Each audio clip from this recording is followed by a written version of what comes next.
Astronomers have discovered an absolute galaxy monster. The newly found star island Alcyoneus is the largest galaxy ever discovered in the entire cosmos. In this video, we will take a look at the monster, and I promise you, it will be quite spectacular. So stay tuned until the end. And if you like it, I would be very happy to receive a comment or a thumbs up, as it helps the YouTube algorithm show this video to even more people. Thank you very much, everyone, and welcome.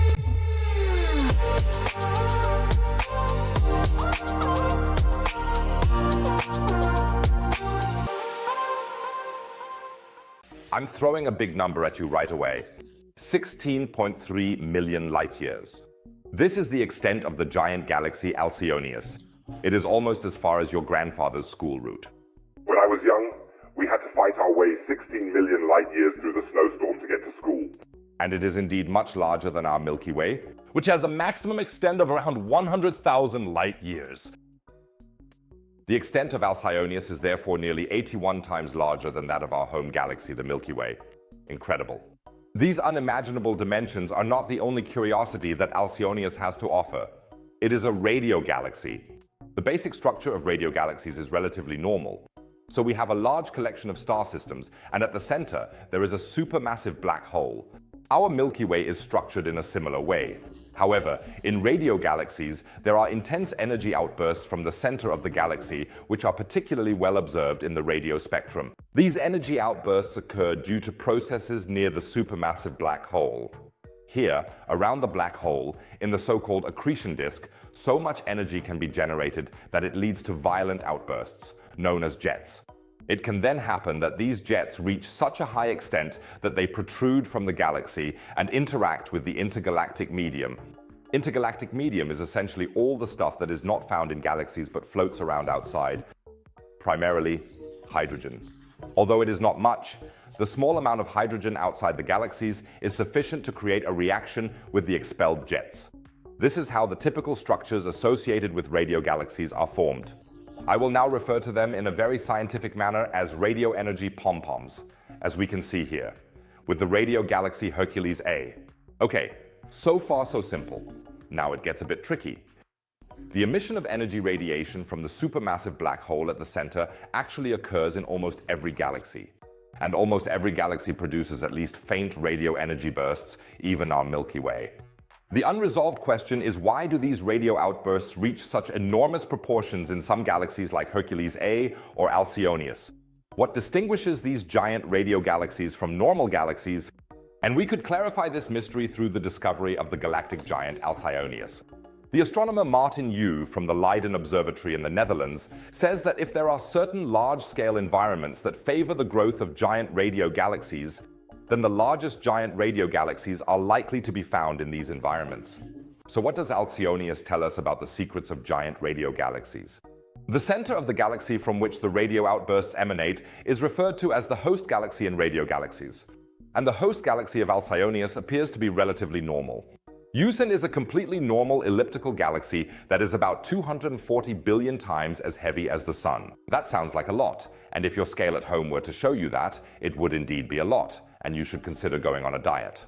But for galaxies, that is relatively little. Even our Milky Way weighs much, much more, nearly 1,500 billion times as much as the Sun. The host galaxy of Alcyoneus is therefore a galactic lightweight. Researchers from the Netherlands note that aside from the geometry, Alcyoneus and its host galaxy are suspiciously ordinary. The entire low-frequency luminosity measurements and the measurements of the supermassive black hole are all lower than those of the average radio galaxies, although they are similar. I have developed my own idea about how the radio outbursts could be explained, and it has something to do with the black hole at the center. At the center of Alcyoneus is a supermassive black hole that is about 400 million times heavier than the Sun. And here it gets interesting, because while it is not particularly heavy compared to other radio galaxies, as the researchers have noted, it is much heavier than Sagittarius A, the central black hole of our Milky Way. Sagittarius A weighs only about 4.3 million times as much as the Sun. So we have Alcyoneus, a galaxy that is much lighter than the Milky Way and therefore likely contains fewer stars overall, but possesses a black hole that is extremely massive relative to the weight of the galaxy. My idea is that this combination of a light galaxy and a heavy black hole is the perfect condition for the intense radio bursts, as the massive energy outbursts quickly reach the end of the small host galaxy and thus the intergalactic medium. In a normally sized galaxy with a less massive black hole, much less intense radio outbursts occur, which have already significantly weakened by the time they reach the intergalactic medium. The key to the radio gigantism of Alcyoneus could therefore be the small size of the host galaxy combined with the above-average weight of the central black hole. Feel free to write in the comments what you think of my hypothesis. I would be very interested, as I did not find this idea anywhere during my research on the topic, which is usually not a good sign. Another cause, or perhaps a contributing factor, could be the position of Alcyoneus in the cosmic web, according to the researchers. Imagine if you were an incredibly large giant who could see the entire cosmos from the outside. Then you would see this as the cosmic web. It kind of looks like a fuzzy purple carpet. So maybe we are just a fuzz in a huge alien carpet. Anything is possible. In any case, we see that the cosmos is interspersed with brighter lines. These are the so-called filaments. And it is on these filaments that most galaxies are arranged. So, we are currently situated on one of these filaments in our Milky Way. And between the filaments are vast empty spaces called voids. There isn't much there, just large yawning emptiness. The cosmic web can also be represented as a cube. I think it somewhat resembles a Borg cube.